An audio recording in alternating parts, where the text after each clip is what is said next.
Hey, we are going to talk about Laudato Si and what the Holy Father Pope Francis. Chapter 1. What is happening to our common home? Goal.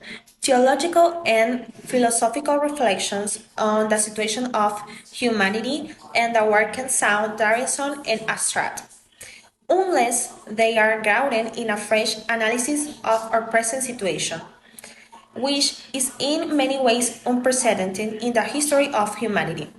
So, before considering how faith brings new incentives and requirements with regard to the world of which we are a part, I will briefly turn the what is happening to our common home message.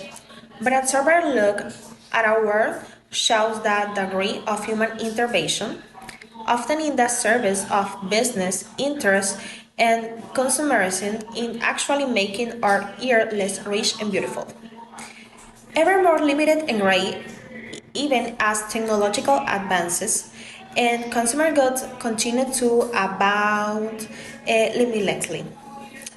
We seem to think that we can substitute an irreplaceable and irretrievable beauty with something which we have created ourselves.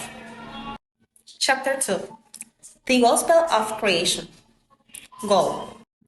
Why should this document address to all people of good will conviction of believers? I am well aware that in the areas of politics and philosophy, there are those who firmly reject the idea of a creator, or consider it irrelevant. Nonetheless, science and religion, with their distinctive approaches to understand reality, can enter into an intense dialogue fruitful for both. Message. We are not good that was heard before, and it has been given to us.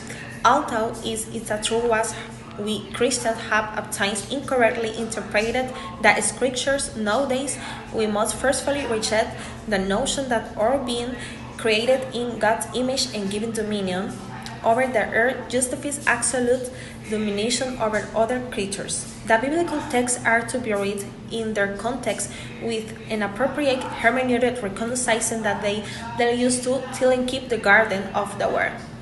Tilling refers to cultivating, plowing, protecting, overseeing, and preserving. This implies a relationship of mutual responsibility between human beings and nature. And chapter number 3, the human's root of the ecological crisis. The goal is it would hardly be helpful to describe symptoms without acknowledging the human's origin of the ecological crisis. A certain way of understanding humans' life and activity has gone awry, to the serious detriment of the world around us. Should we not pause and consider this?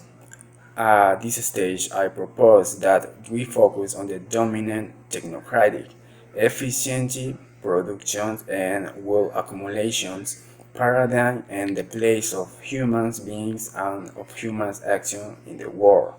And the message is it can be said that many problems of today's world stem from the tendency, at time unconscious, to make the method and aims of science and technology an epistemological paradigm which shapes the lives of individuals and the working of society. The effects of imposing this model of reality as a whole. And chapter number 4, Integral Ecology. The goal is since everything is closely interrelated, and today's problems call for a vision capable of taking into account every aspect of the global crisis. I suggest that we now considers some element of an integral ecology, and which clearly respect its human and social dimensions. Five are lines of approach and action, and the goal is it says, so far I have attempted to take stock of our present situation, pointing to the cracks in the planet that we inhabit as well as to the profoundly human causes of environment degradation. Also, the contemplation of this reality in itself has already shown the need for a change of direction in other courses of action. Now we shall try outline the major paths of dialogue which can help us to escape from the spiral of self-destruction and currently engulf us.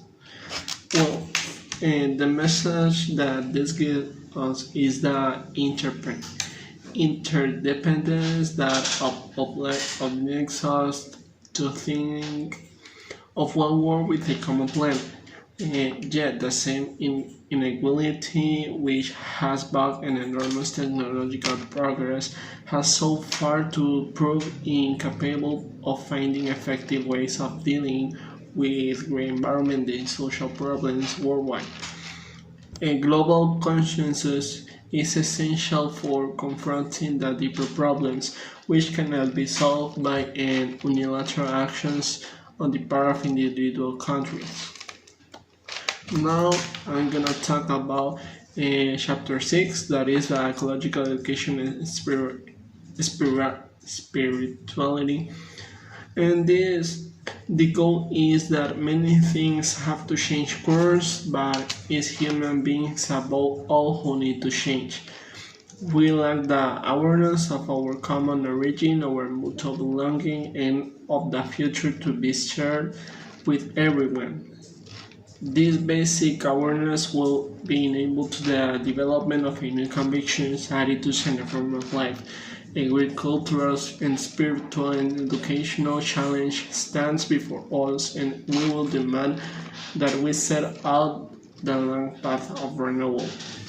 This message is calling to mind the figure of the Saint Francis of Assisi. We come to realize the healthy relationship with the creation, that is one dimension of overall personal conversion. We entails in recognition of our errors, sins, faults, failures, and led to heartfelt repentance and desire to change.